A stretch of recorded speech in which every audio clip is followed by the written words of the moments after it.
provide accurate information about Standing Rock, Line 3, treaty violations, and COVID-19 in our Native communities. Please visit Native Roots Radio Network on Patreon and donate if you can. That's Native Roots Radio Network on Patreon. Pinigigi, and thank you for your support. The city of Minneapolis is now on Native Roots Radio with Minneapolis AIR. AIR stands for American Indian Relations.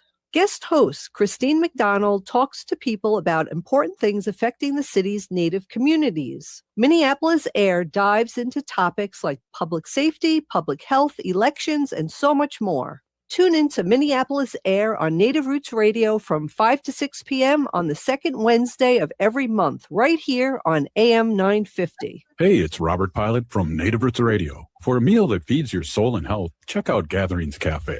Located in the renovative Minneapolis American Indian Center, Executive Chef Vernon Defoe and team serve up incredible indigenous flavors. Gatherings Cafe has amazing bison tacos featuring lean protein from native wise, corn tortillas, and homemade sides. It's fresh, local food rooted in ancestral knowledge. Stop by for breakfast or lunch. That's Gatherings Cafe, where tradition meets innovation.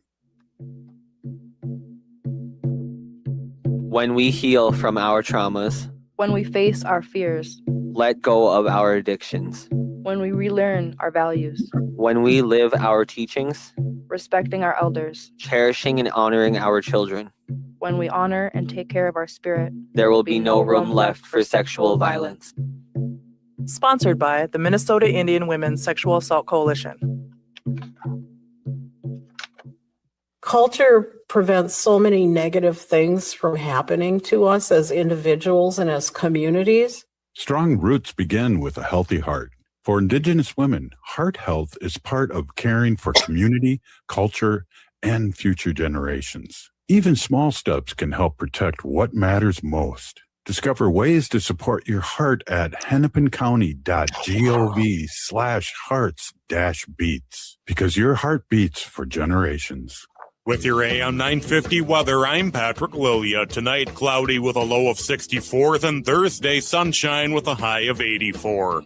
See Wicked, the Broadway sensation that tells the untold true story of the Witches of Oz. Experience the magic at the Orpheum Theater from July 8th through August 9th. Get your tickets at Ticketmaster and use code TGSWIK for 25% off select performances. Portions of Native Roots Radio may be pre-recorded. It's a good day to be Indigenous. Stand up, stand up. They are going to become more brutal. Because all the hippies were trying to be Indians anyway. They're going to become more repressive because it's a matter of dollars and their illusionary concepts of power. Hey, Victor. We must live in balance with the earth. And also with recent happenings at Wounded Knee. I am awake. Welcome to Native Roots Radio presents I'm Awake, and I'm your host, Wakanja Hade. Hey, Kadagi, to all my friends and relatives in four directions. Hey, this episode is presented in partnership with the city of Minneapolis for Minneapolis AIR, American Indian Relations, who host a monthly conversation on the second Wednesday of the month regarding what's happening and impacting our Native communities in Minneapolis. We're grateful for this partnership and to keep up to date on topics that can better support our largest urban Indian population in the country. I'll pass things over to Minneapolis American Indian Community Specialist and guest host, Christine McDonald.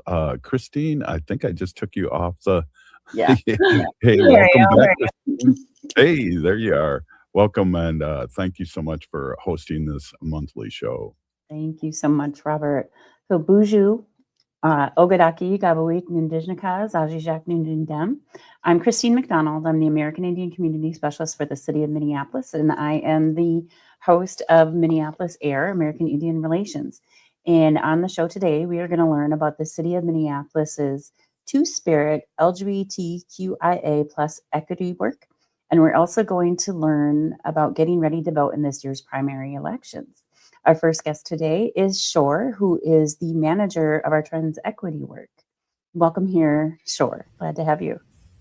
Hey, Christine. Thank you for having me. I'm so happy to be here with you all. I really appreciate you coming on the show today. Can you tell us about yourself, maybe a little bit about how you got into the work and then what you do at the City of Minneapolis. So many things. Hi, everybody. Again, my name is Shor. It's pronounced like the seashore or the North Shore. And my pronouns are they, them. And as Christine mentioned, I'm the Two-Spirit LGBTQIA equity manager for the City of Minneapolis. Now, there's a lot of letters in that acronym. I do not claim all of them, but my work is to support systems change and equity work for the incredibly broad and diverse needs, experiences, and cultures within our communities. And that looks a lot of ways that we're going to talk about today. But you asked me how I got into this work, and I think that's a really beautiful question. Thank you for asking that question. And it really brought me back to being a young person in my late teens and 20s. As I was moving into what I now understand as equity practice work. But back then, it was really more deeply rooted in community work and community health work. And so at that point in my life, I was doing a lot of reproductive justice and reproductive health work in Two-Spirit LGBTQIA plus communities. And I just found an incredible amount of joy and purpose in supporting our communities in different ways, and also learning and growing myself as a human being in community work that kind of led me down this path of how do we infuse equity practice into all aspects of different types of work.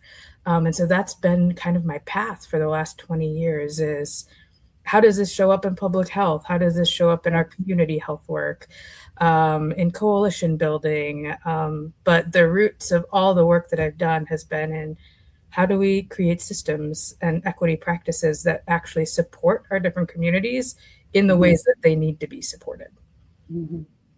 Thank you. Did I miss any of your questions? I don't think so. I think one of the things that I would love for you to do is because I know people who aren't a part of the community often ask, what is 2S LGBTQIA plus?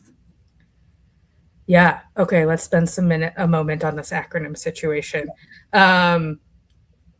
There are a lot of different acronyms in our communities. And so first and foremost, I'm just going to invite people to shake off perfectionism and shake off all of those feeling nervous around getting it right that white supremacy culture puts within all of us. This is not a race to memorize words or to even know what they all mean.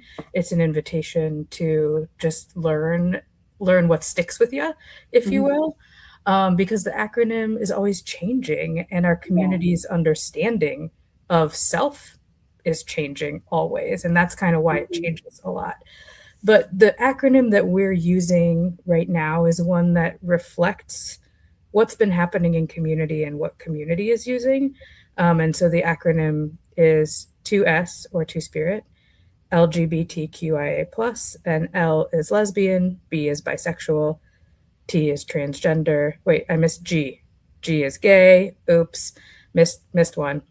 Q is most often queer in our communities, but some people use it for questioning. So it can be either of those. I is for intersex. And then A is for, right now, most often I hear people using it for ACE or the asexual community, an umbrella that kind of exists within that framework. And it's also been used for ally in the past. So again, a letter that serves multiple purposes. So there's a lot there. There's a lot within even just that one version of the acronym. And I think what people often notice about the acronym is that it really points to a lot of different experiences, right? So one set of experiences are, the experiences around sexual orientation. LGB are examples of that. Queer is sometimes an example of that. And that's really about who are we attracted to or not attracted to in different ways. Then there's the gender and gender identity pieces of the acronym. So oftentimes trans, non-binary, queer can fall within this whole idea of how do I understand myself in the world? Now there's also a relational structure piece of our communities that's really been emerging and being named really strongly. And that kind of falls under that asexual umbrella, which can point to not just asexuality for many people, but how do we structure relationships in different ways? What do we need to enter into different types of relationships? And then this version of the acronym, it leads with two-spirit, 2S, which is a cultural, like a specific cultural and community term that is specific to Native communities and Indigenous communities and is incredibly diverse and broad as well. So it does not point to any one necessarily community, but to many experiences. So there's also the cultural pieces that are always at play within our communities as well. That was a lot. I'm going to pause and see if you want to ask me any follow-up questions. Not a follow-up question, but just express how much I really appreciate you explaining that. Because oftentimes, you get in conversations and people don't know exactly what it is, what the acronyms, what the letters stand for. So it is really helpful. And I think it's important for people to learn and know, and a sign of respect to be able to learn. Yeah. Wow. And for folks listening, you might see this acronym and you might see other iterations of it. There's a lot of different community words. So don't be like, if you see something different and you're like, is this okay? Is this right? It's probably okay. One of the things that I often invite people to do is, ask folks in community. If you're at an event, if you're out somewhere, be like, hey, I see yours is this. What does that mean to you? What made you choose this version? I'm interested and curious. Thank you. Awesome. Hey, we'll be right back. You're listening to Minneapolis AIR on Native Roots Radio. Hoa. Hoa.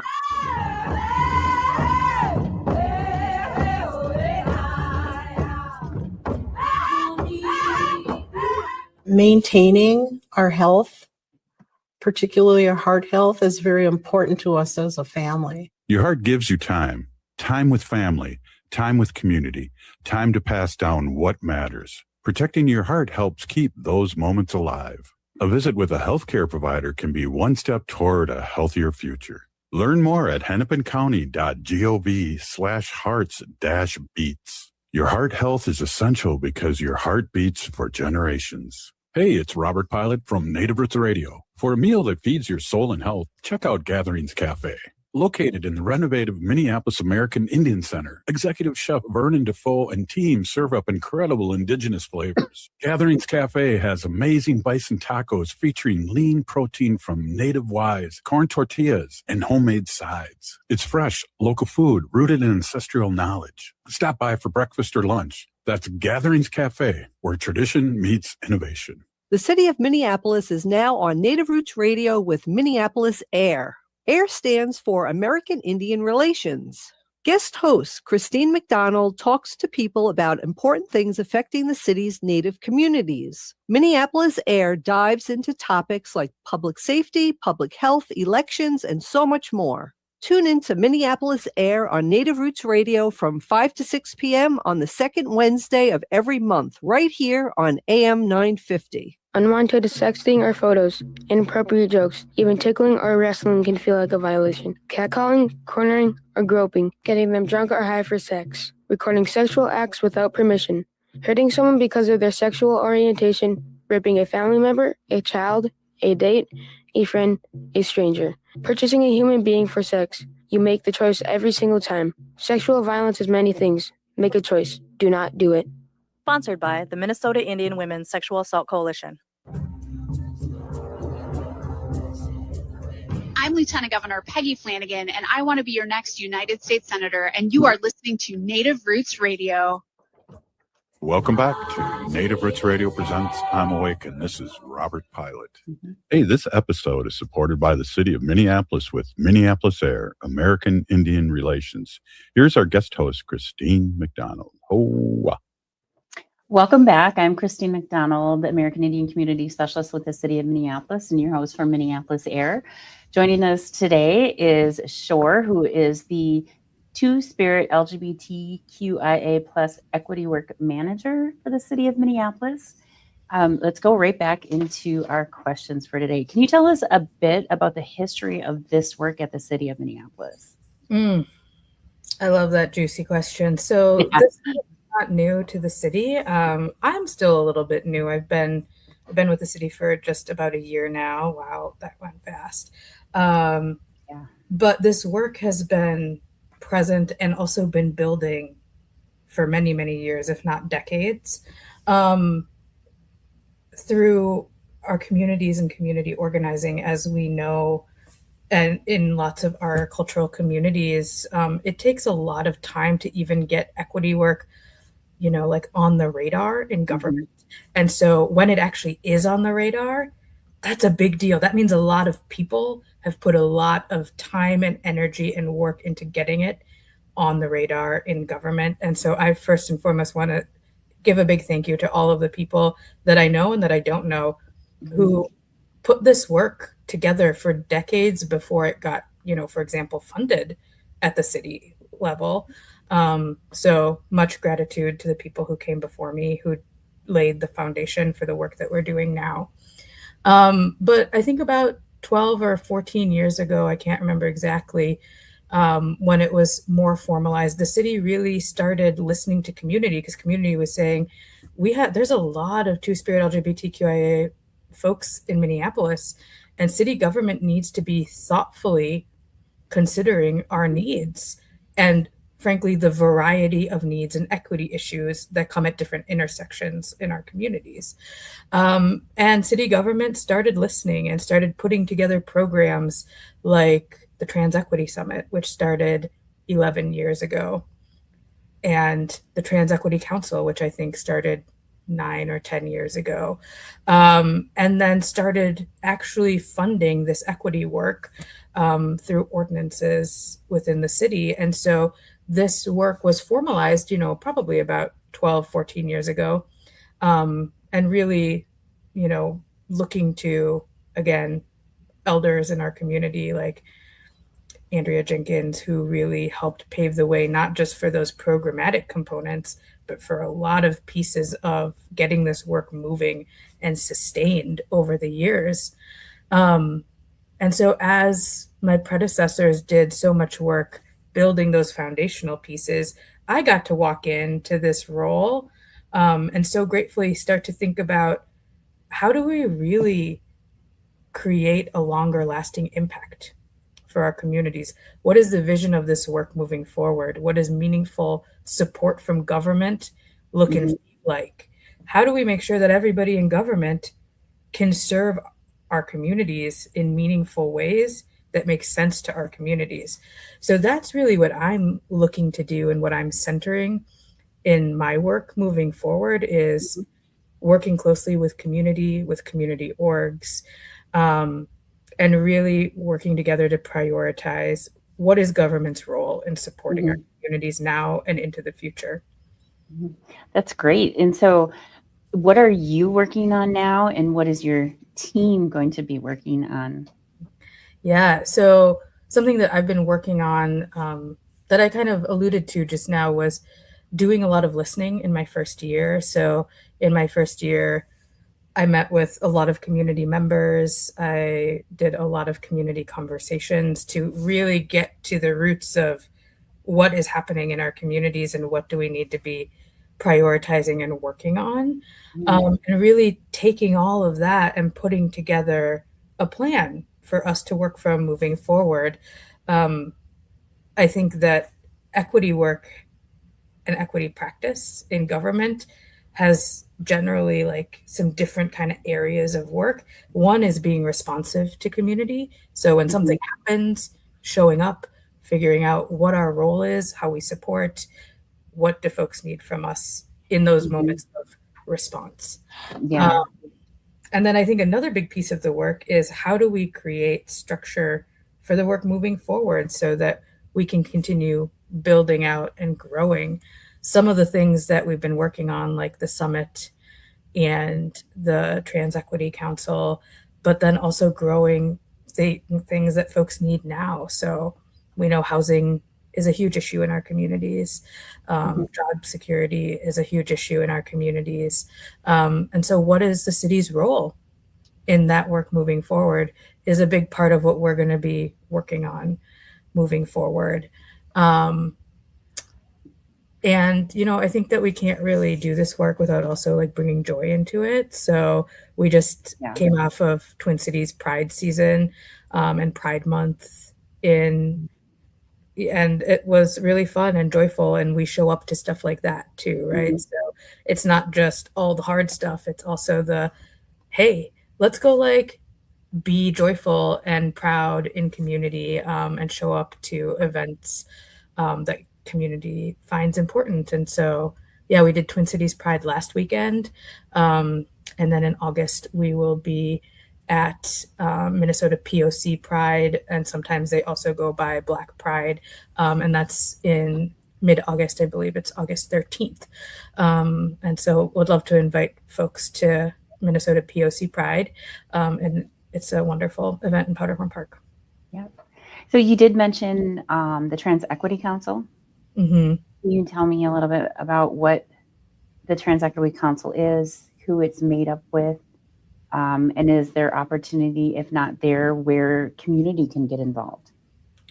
Yeah, that's a great question. So the Trans Equity Council has been an official city council in the past, and it's seated by ward, and then also there's open seats as well. And all of the folks who have been on the council have applied and generally are in community. So the whole purpose is like to bring folks from community into government processes to support holding us accountable to say what to what we say we're going to do.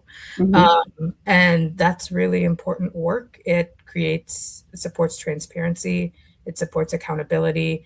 And it also creates pathways for people to participate in local government, which is really important because that's what local government is about. It's about serving our communities.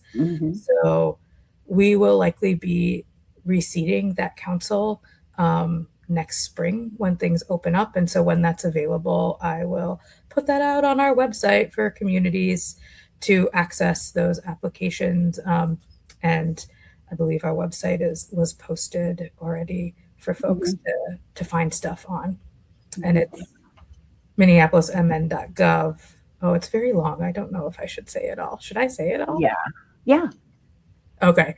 It's minneapolismn.gov/government/departments/NCR and then /2S LGBTQIA-equity. Wow, that is long. I didn't realize how long it was. It was really long. That's really long. Do you know how many seats there are on the council? I don't remember off the top of my head, but I think it's 14. Okay, if it's at least 13 if it's by ward. Yeah, Each it ward might has be one. 16 then. Maybe, and then most likely like a mayoral seat. Usually. Yeah, and then I think that maybe there was 4 others. Okay. So there's opportunity for community to be involved and have a say and participate and hold accountable the people that are doing the work. Yep. So that's awesome. It's pretty exciting. And so in your first year, what are some of the things you've heard from the community? You know, having been in community work for a long time, it's really interesting to have these continuous and ongoing conversations because honestly, the issues have been very similar for 20 years. And I think that this is true and present across so many of our communities. Like, we are talking about really similar issues over and over again. Things like, wow, our communities have a really hard time accessing safe and stable housing. It's a huge issue in our community. And riding alongside that is a lot of Two-Spirit LGBTQIA people are facing higher rates of houselessness and homelessness than non-Two-Spirit LGBTQIA communities. So housing, homelessness are huge issues in our community.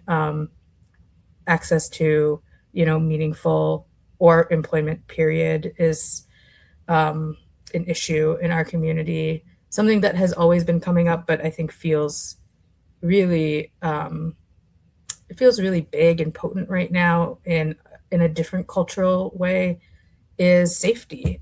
Safety has always been an issue in our communities. And right now we're in a cultural and political moment where the demonization of folks in our communities is all over the media in lots of different ways. So we're facing a lot of discrimination and violence at a whole new level. I could talk more about this forever, but I want to give a little. Is there just a couple minutes, just like less than a minute left? Is there anything else that you'd like to share with our community, with our listeners? I'm so grateful to be here and would love to connect with folks. Feel free to get a hold of me. We'll drop my email and the website for you all. But please don't be shy. It's our job to be in relationship, and I want to be in relationship with folks who are excited to talk about the work and what we're doing and how to make it better and where we're screwing it up. So all of it. Thank you so much, Shor. I really appreciate you being on this evening. Thanks for having me. Hey, we'll be right back. You're listening to Minneapolis AIR on Native Roots Radio. Hey, it's Robert Pilot from Native Roots Radio. For a meal that feeds your soul and health, check out Gatherings Cafe. Located in the renovative Minneapolis American Indian Center, Executive Chef Vernon Defoe and team serve up incredible indigenous flavors. Gatherings Cafe has amazing bison tacos featuring lean protein from native wise, corn tortillas, and homemade sides. It's fresh, local food rooted in ancestral knowledge. Stop by for breakfast or lunch. That's Gatherings Cafe, where tradition meets innovation.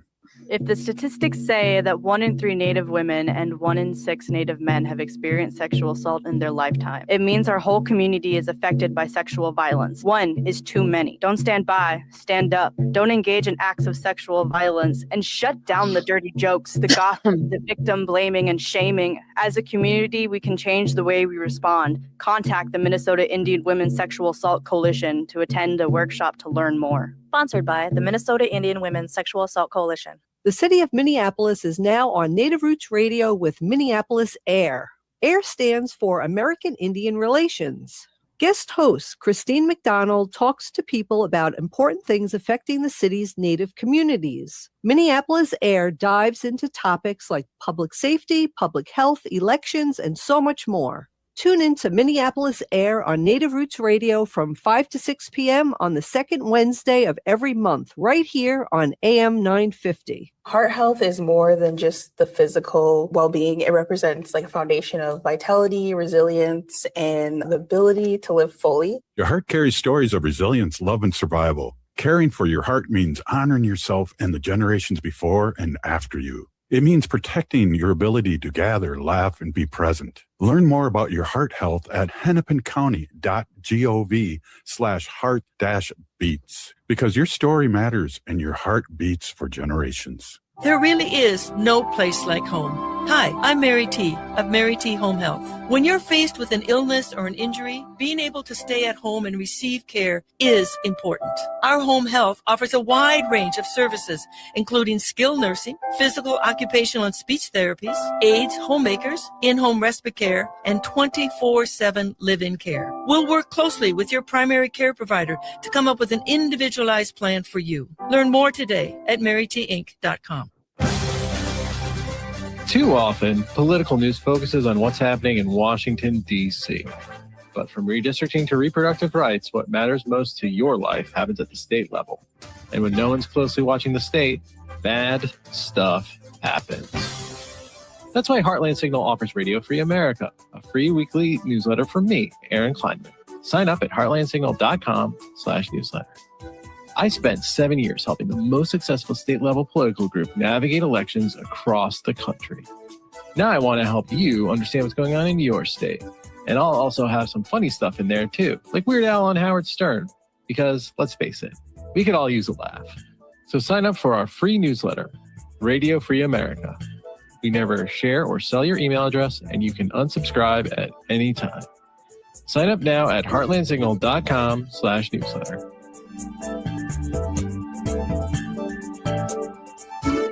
With your AM 950 weather, I'm Patrick Lilia. Tonight, cloudy with a low of 64, then Thursday, sunshine with a high of 84. Gatherings Cafe serves incredible indigenous flavors centered in ancestral knowledge and where tradition meets innovation. Gatherings Cafe is open for breakfast and lunch, located inside the newly renovated Minneapolis American Indian Center. Visit gatheringscafe.com for more. AM 950, the progressive voice of Minnesota. Hi, I'm Jane Fonda, and you're listening to Native Roots Radio. And we're back to Native Roots Radio presents I'm Awake, and this is Robert Pilot. Hey, this episode is supported by the City of Minneapolis with Minneapolis AIR, American Indian Relations. Here's our guest host, Christine McDonald. Thank you. Welcome back. I'm Christine McDonald, American Indian Community Specialist with the City of Minneapolis, and your host of Minneapolis AIR, American Indian Relations. Our next segment, we are joined by Katie Smith, who is the Director of Elections and Voter Services for the City of Minneapolis. And we're going to be talking about early voting. We're in election season, and Katie is here to tell us everything we need to know. Hi, Katie. Thank you for being here. Hi, Christine. Thanks for having me back. I always love to get to come on and connect and talk about elections. Thank you. Can you tell us a little bit about yourself and about what your job is at the City of Minneapolis? Yeah, I started with the city in 2022, and I work in our city's elections office, and we do everything from administering early voting to the training of all of the election judges that you interact with if you go to the polls on election day, to the tabulation of all the ballots and making sure all the votes were cast and counted correctly. So it's a big job, and it's a really exciting work. That is a big job, especially now that we have runoff voting or ranked choice voting. I remember when we didn't have that and we moved to it. So that's really exciting that we have that in place now. Can you tell us about this year's election and what's on the ballot this year? Yes, this year is a statewide election. So you're going to see state offices like governor and attorney general and secretary of state. You'll see U.S. representative and Senate seats. And then you'll also see like county and school district offices. And your ballot really depends on where exactly you live. So like if you're listening and you live in one of the smaller cities, you might even have local races. This year, there's none of the Minneapolis city seats up, so you won't see ranked choice voting, even if you come into our office to vote, because that's just during our municipals. This August 11th election that I'm on talking about today, it's our state primary election. And that primary, we use that to like narrow down who's going to be on the general ballot in November. So if not enough people applied to be in a particular seat, that might have just went forward to the general ballot. So all of that to just say that it depends on where you live and it depends on how many people filed for office, on what exactly is going to be on your ballot. So I just recommend that everybody goes over to the website, vote.minneapolismn.gov, and we've got links where you can preview ahead of time exactly what your ballot's going to look like so you can prepare and make your plan for voting.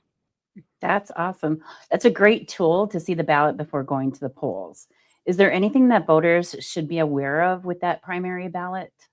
Yes, primaries are different state to state. So if either this is your first time voting in a Minnesota primary, or if you've voted in primaries elsewhere and just moved to the state, it's just kind of important to understand the ballot layout when you go to vote.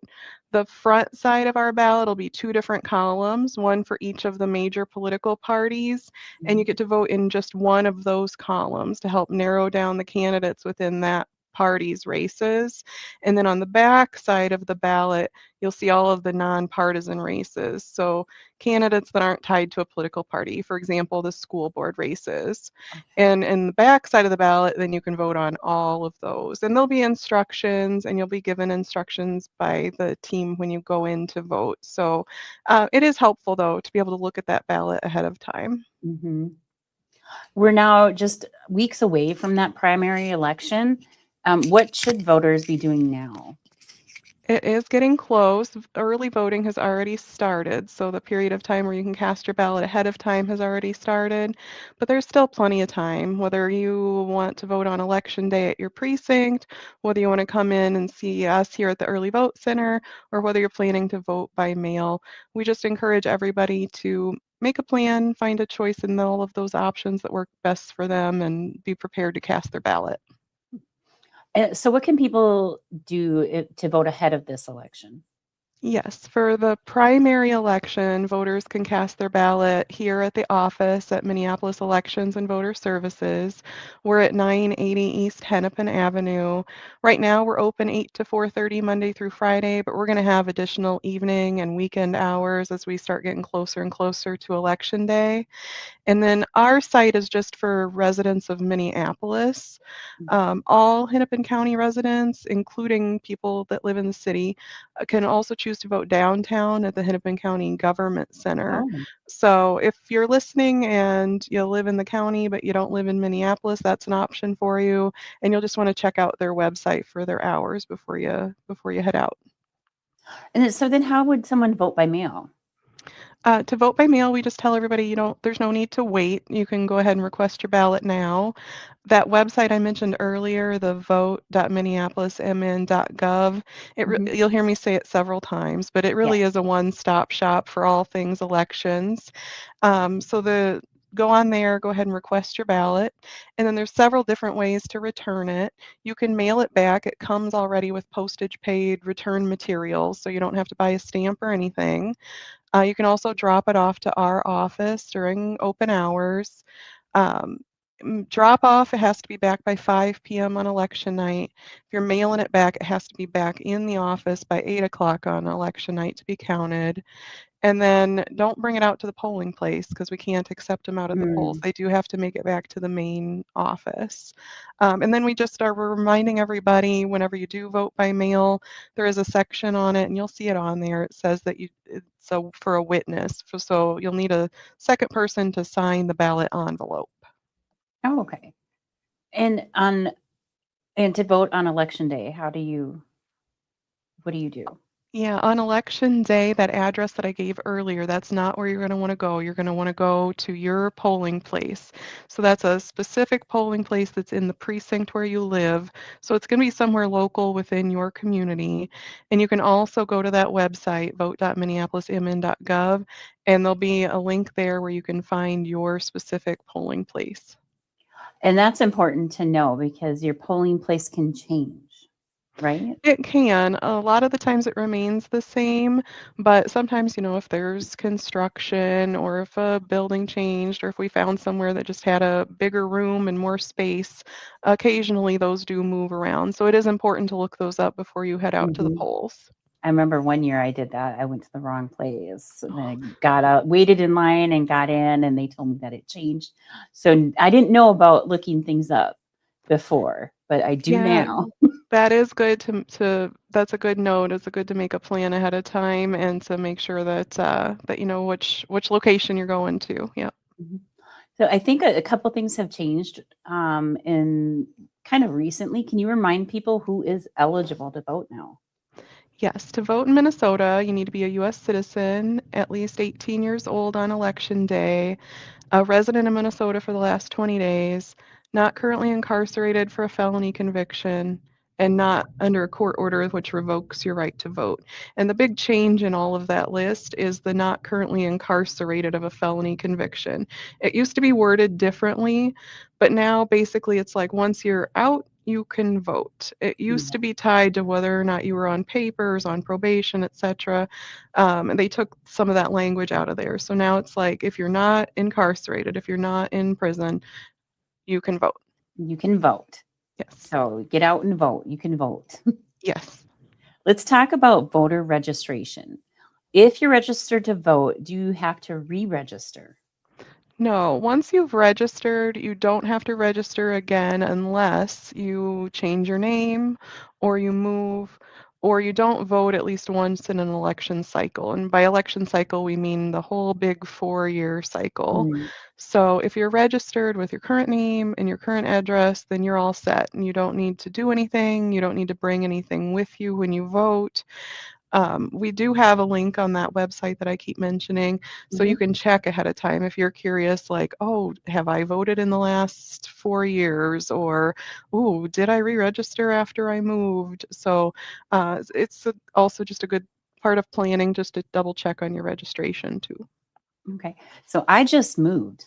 So I'm going to have to re-register. Am I going to make it in time for the primary?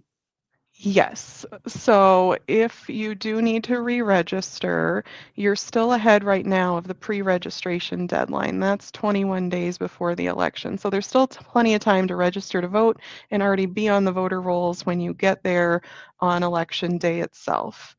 But if you do need to change or update your registration, or if you're registering for the first time and you don't make that cutoff, don't worry, because Minnesota is an election day registration state. So you can register as a part of the voting process. You can do that whether you're voting by mail or whether you're voting early or whether you're voting in person on election day. You can register as a part of voting. There is just one more piece of that, and that's that you have to you can't just check in. You also have to provide documents when you come in and register as a part of the voting process. And what you use to register with, there's a whole bunch of different options. It might be a current valid ID. It might be an old ID plus a specific bill. You might have someone that you know that vouches for you. There's a whole bunch of different options to find one that works best for you. I'll say it again. Vote.minneapolismn.gov. We have links for what you can bring with you if you need to register when you vote. Or if you don't have access to the website, you can just give 311 a call and they can help walk you through and find a way that works for you. So what are some of the types of specific bills that I could bring with me when I go in? It's a really specific list. I don't have it in front of me. That's why I really tell people to go over and double check and make sure that it's one of them that's on the state's approved list. Trying to think through. I don't want to give wrong info, so I will refrain from doing so. Good call. Don't have me ring in the wrong thing and then I get turned away. I'll have to register. I'll visit that website one more time. Vote.minneapolismn.gov, the one-stop shop for all things elections in the city. Great. Thank you. We'll be back. Hey, we'll be right back. You're listening to Minneapolis AIR on Native Roots Radio.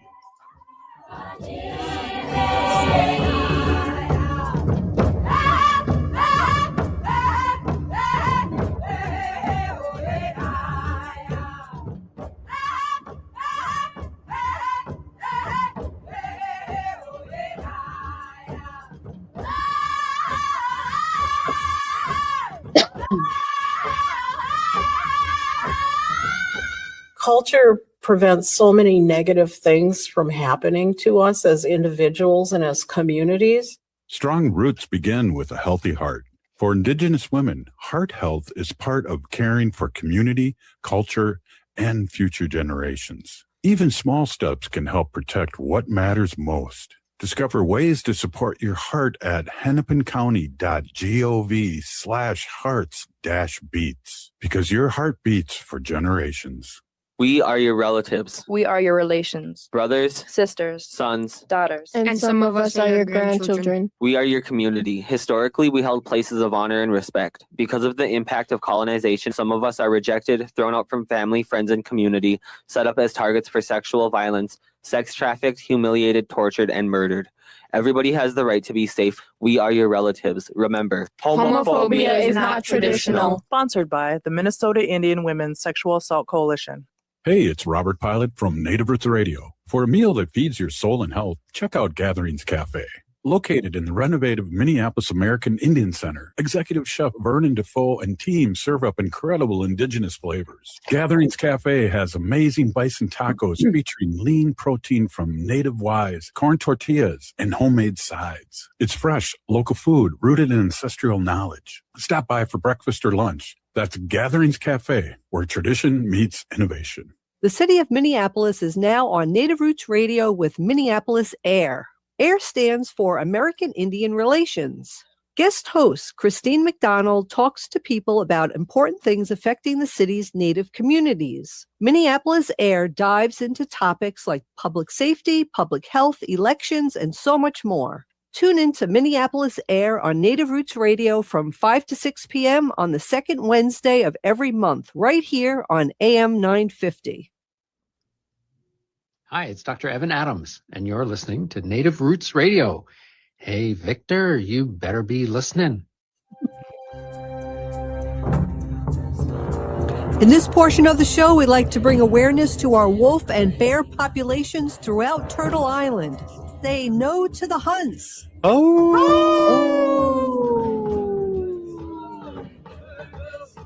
Hey, this episode is supported by the City of Minneapolis with Minneapolis AIR, American Indian Relations. Here's our guest host, Christine McDonald. Thank you. Welcome back. I'm Christine McDonald, American Indian Community Specialist with the City of Minneapolis and host for Minneapolis AIR, American Indian Relations. Our guest tonight is Katie Smith, who is the Director of Elections and Voter Services, and we're talking about early voting. Welcome back. Thank you. Thanks again for having me. It's great information, important information for people to know, timely. If someone has a tribal ID, are they able to use that to register or vote? Yes. Yes. If the ID has the name, address, signature, and photo, then that is all that you need to register. There are some that don't have an address, so if yours doesn't have the address listed, you'll have to bring a bill along with it to show the address as part of registration. But if you're already registered, you don't actually, it's a no-show ID state here in Minnesota. So if you're already registered, you're already on the voter rolls, you just come in and check in. So what that looks like is just you come in, you interact with one of the election judges or team members that's working early voting, and you provide your name and your address, and that's it. There's no additional step, and you don't have to bring your ID or anything with you. Okay. Some people are maybe going to need assistance in voting. What are some of the options for that? Yes, there's several different options. You can bring anyone with you to help you.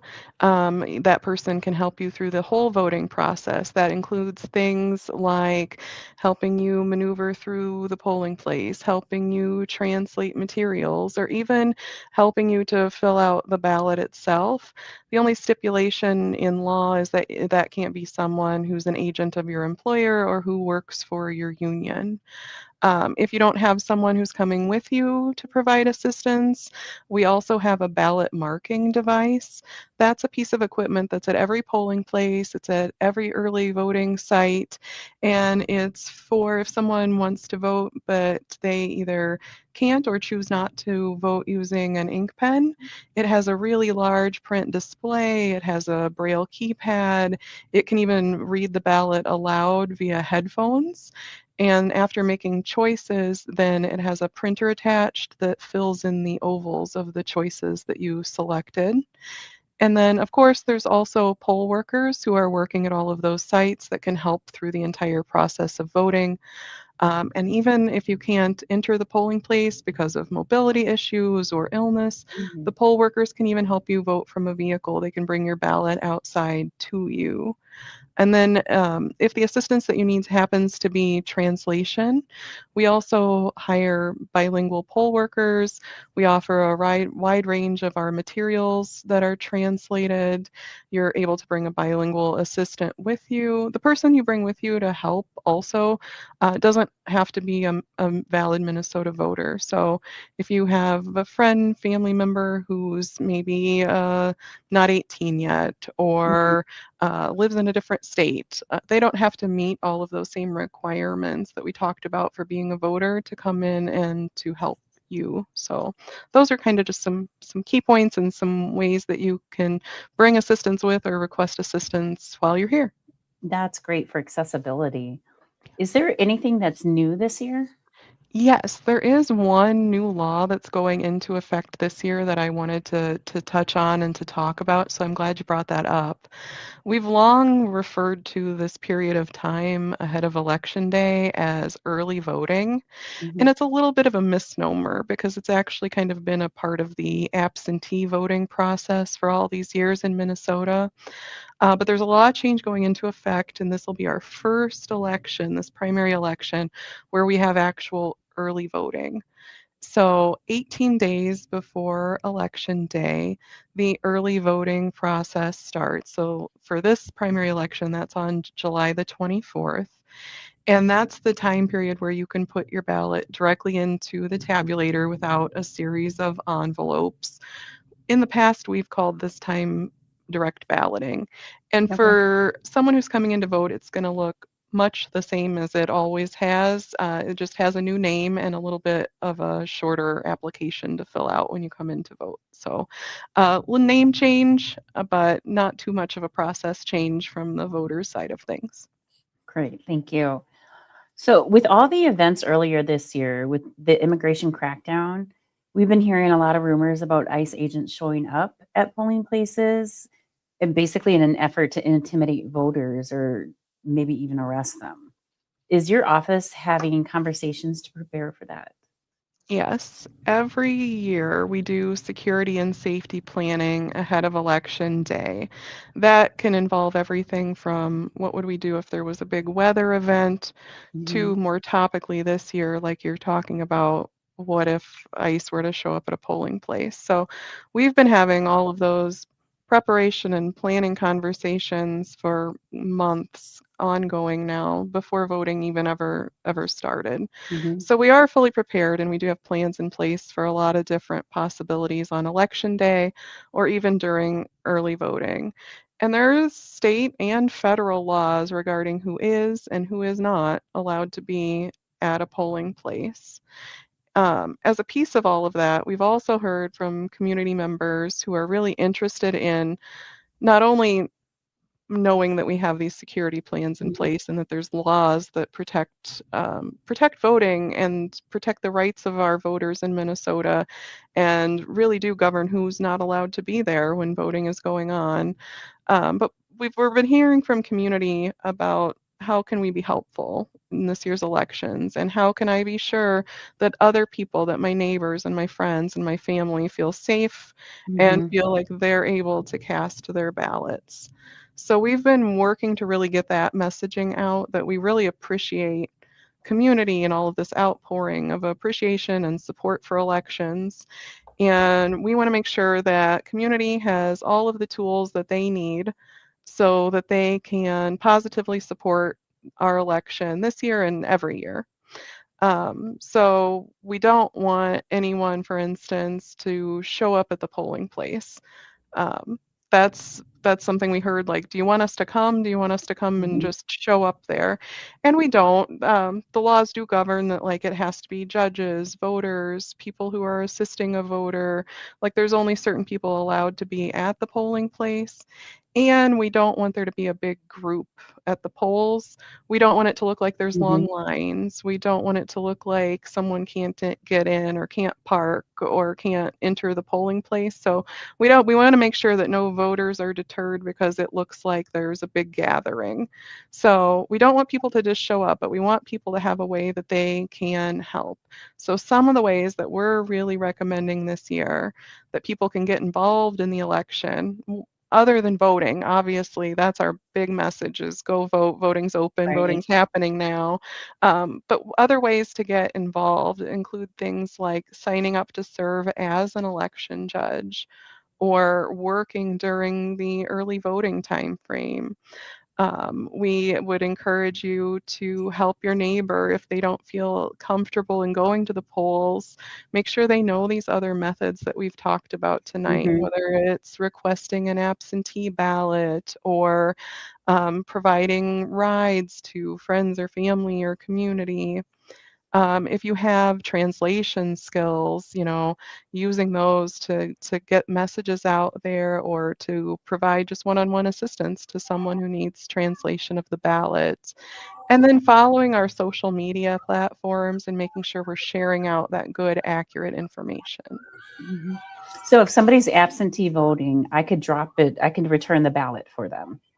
You can only return up to 3, but yes, you can return one for someone else. Okay.